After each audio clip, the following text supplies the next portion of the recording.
오늘부터 우리가 함께 통독하게 되실 에스라서는 총 10장으로 구성되어 있습니다.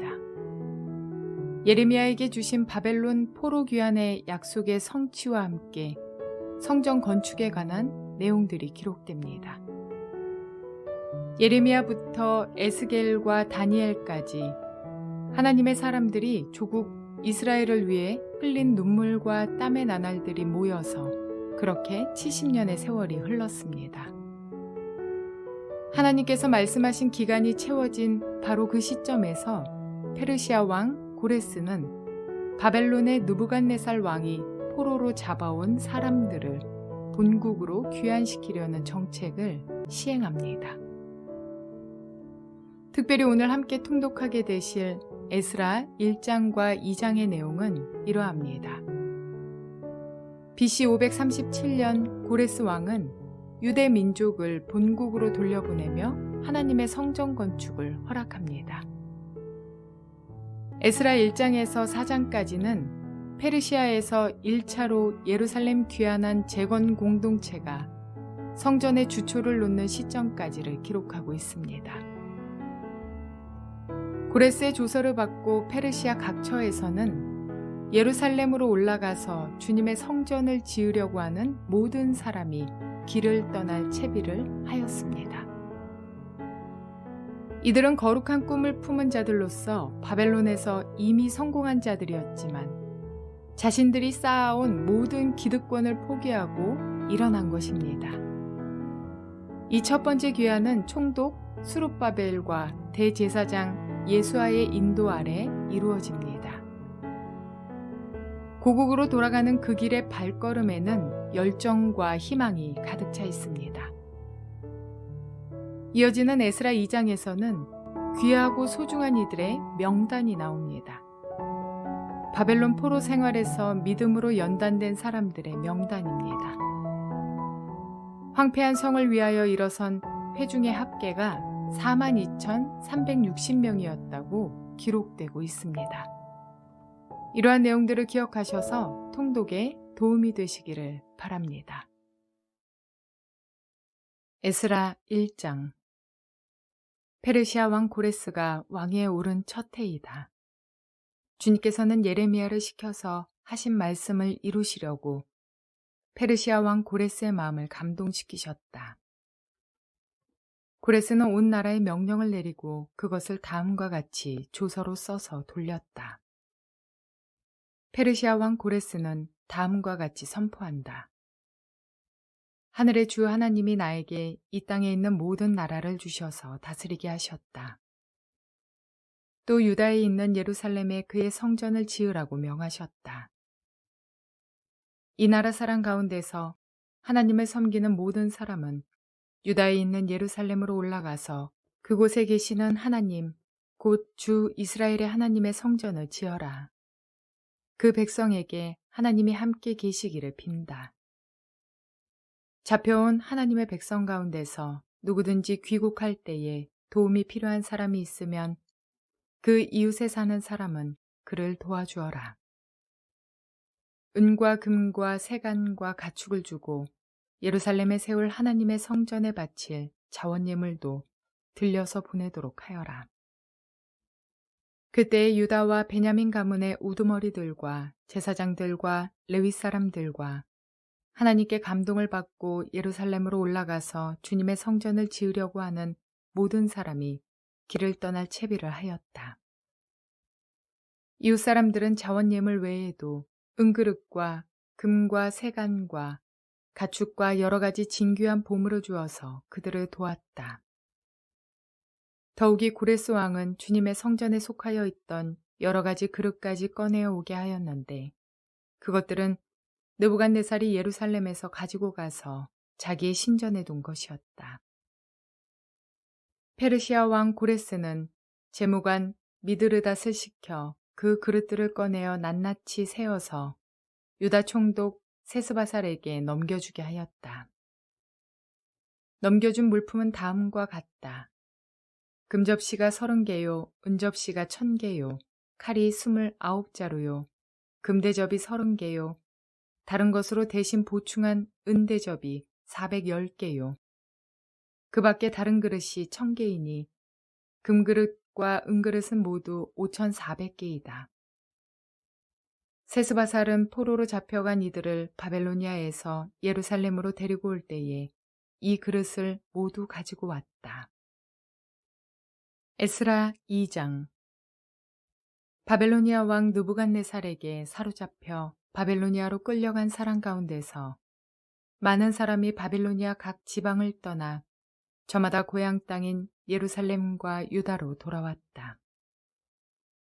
그들은 수룹바벨과 예수아와 느헤미야와 스라야와 르엘라야와 모르드게와 빌산과 미스발과 비그웨와 루흠과 바하나가 돌아올 때에 함께 돌아왔다.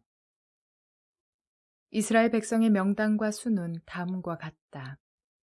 바로스 자손이 2712명이요.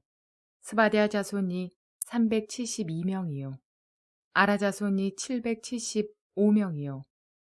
바암모압 자손 곧 예수아와 요압 자손이 2812명이요. 엘람 자손이 1254명이요. 사뚜 자손이 945명이요. 삭게 자손이 760명이요. 바니 자손이 642명이요. 부베 자손이 623명이요. 아스갓 자손이 1222명이요. 아도니감 자손이 666명이요. 비그웨 자손이 2056명이요. 아딘 자손이 454명이요. 아델 자손 곧 히스기야 자손이 98명이요. 베세 자손이 323명이요. 요라 자손이 112명이요. 하숨 자손이 223명이요. 깃발 자손이 95명이다. 베들레헴 사람이 123명이요. 느도밧 사람이 56명이요. 아나돗 사람이 128명이요. 아스마웻 사람이 42명이요. 기랴다림과 그비라와 부에롯 사람이 743명이요. 라마와 게바 사람이 621명이요. 믹마스 사람이 122명이요. 베델과 아이 사람이 223명이다. 느보 사람이 52명이요. 막비스 사람이 156명이요.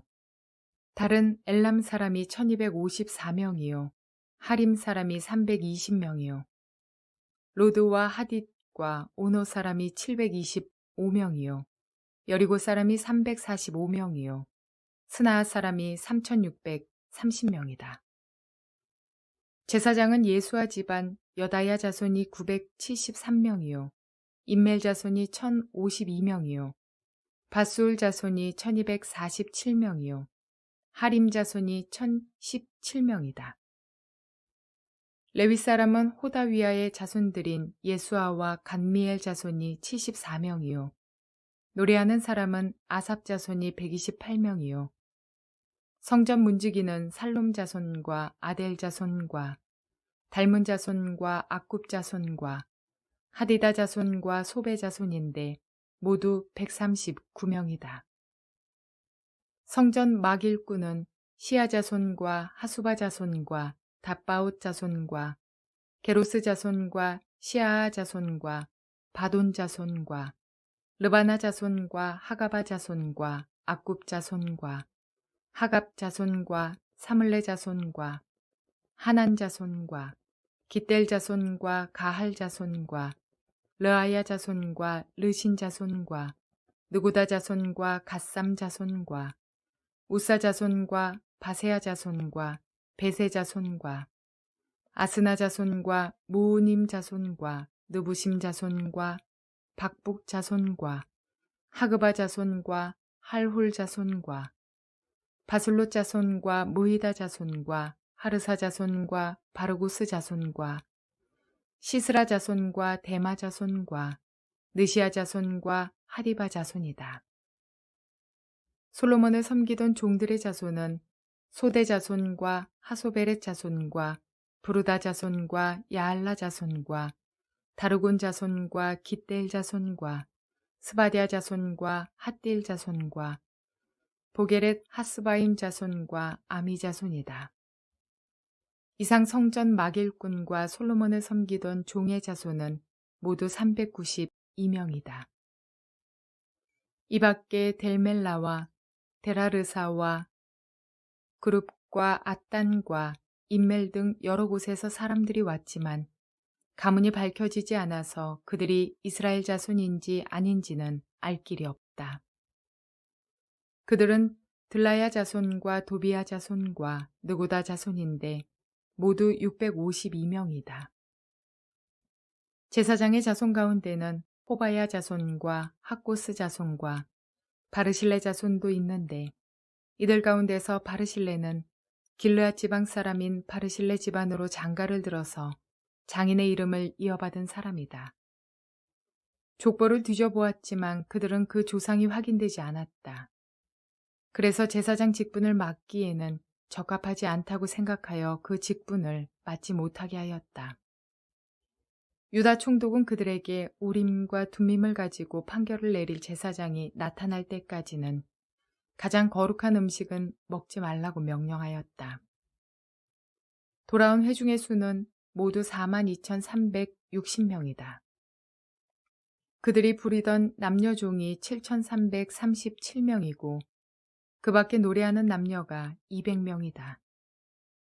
또 말이 736마리요, 노새가 245마리요, 낙타가 435마리요, 나귀가 6,720마리이다. 가문의 우두머리 가운데는 예루살렘에 있는 주님의 성전터에 이르러서 하나님의 성전을 옛터에 다시 세우는 일을 도우려고 자원 예물을 바치는 이들도 있었다.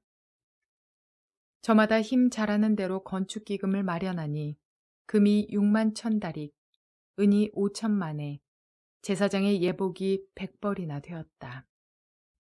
제사장과 레위 사람과 백성 가운데서 일부는 예루살렘과 그 부근 마을에 자리를 잡고 노래하는 이들과 문지기들과 성전 막일꾼들은 그들의 고향 마을에 자리를 잡았다. 나머지 이스라엘 사람들은 저마다 고향에 자리를 잡았다. 하나님께서 끊임없이 에스겔과 다니엘 같은 하나님의 사람들을 보내셔서 바벨론에서 포로 생활을 하고 있던 이스라엘 백성들을 70년 동안 열심히 교육하신 결과가 바로 새로 태어난 공동체 재건 세대입니다. 바벨론 땅에서 교육되지 못하였다면 포로민이 된 그들은 자신들의 처지에 비관하였거나 또는 부와 명예를 얻은 자들은 자신들의 삶에 안착하고 만족하며 누리는 삶을 살아내려 했을 것입니다. 그러나 하나님의 끊임없는 신앙교육을 통해서 그들은 70년 전에 불타버린 예루살렘 성전을 재건하고 무너져 내린 이스라엘 신앙 공동체를 다시 세우는 중책을 감당하게 됩니다. 믿음의 연단은 자신의 안위보다 하나님의 나라를 바라보게 합니다. 믿음의 연단은 세상의 가치관보다 하나님의 가치관을 갖게 합니다. 그들이 바벨론에서 얻었던 많은 것들을 가지고 있으면서 스스로 마음속에 내가 무너진 성전 공사를 위해 노동이나 하려고 이곳에서 땀 흘려 일궈낸 삶이 아니다 라고 생각했다면 절대 삶의 자리를 옮겨가지 못했을 것입니다. 저와 여러분도 주를 위해 섬기는 모든 일들 앞에서 세상에서 수고하고 일궈낸 것들, 전공하고 전문했던 일들을 기억하며 시간과 재물과 체력을 들여서 전공했던 것들을 아까워한다면 주님의 길을 따를 수 없을 것입니다. 우리는 그 모든 시간 속에서 주님의 마음을 깨닫고 주님의 동역자로 주님의 일꾼으로 쓰임받는 그 특권에 감사할 수 있는 믿음이 되시기를 바랍니다. 그렇게 하나님의 공동체를 재건하는 세대로 합류하여 영광의 삶을 살아내시는 저와 여러분 모두가 되시기를 주님의 이름으로 축원을 드립니다.